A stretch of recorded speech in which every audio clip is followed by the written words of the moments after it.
Mukhang bago nga dito. Ang dami palang libing dito. So saan dito yung pinaka malaking cross? Ito ba?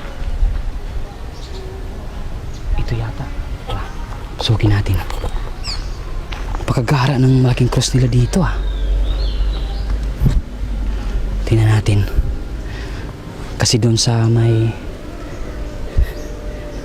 kabilang sementeryo may nakita tayo dito buong pangalan.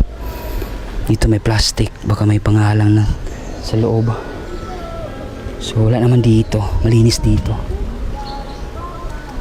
Mukhang may narinig akong videoke doon ah. Malaki din dito men. Tingnan nyo. Diyan yung harapan, sa gilid, at ito yung likuran. Lapida nila nasa ibabaw tulad ng ganyan no? Parang politiko ba? Ito lagayan to ng mga buto. Niready na nila to para lagayan ng buto. Oo nga, malinis nga dito. So ito yung likuran. Tingnan natin yung likuran. Bahay na ba yan?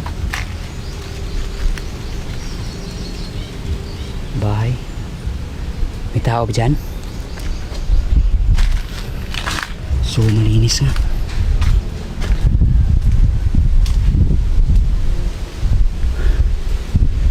Dito ano kaya to?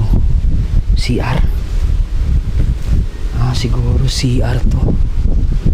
Gagawin tong CR. Buti na lang hindi pinasok ng mga oh shit.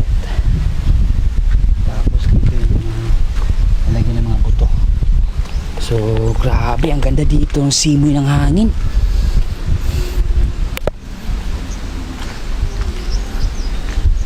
Yan o, tingnan nyo ng mga kakaibang tarpaulin o, ganyan. Yan o, nagpakalinis o. Yo, tingnan nyo yung mga ano nila, lapida. Kakaiba no? Ngayon lang ako nakakita ng ganitong mga lapida eh. Diba kadalasan dito inilagay yung mga lapida, yung mga pangalan, yung mga larawan ng yumao. Pero dito sa kanila, tingnan nyo. Tapos may ipakita pa ako dun sa ibaba.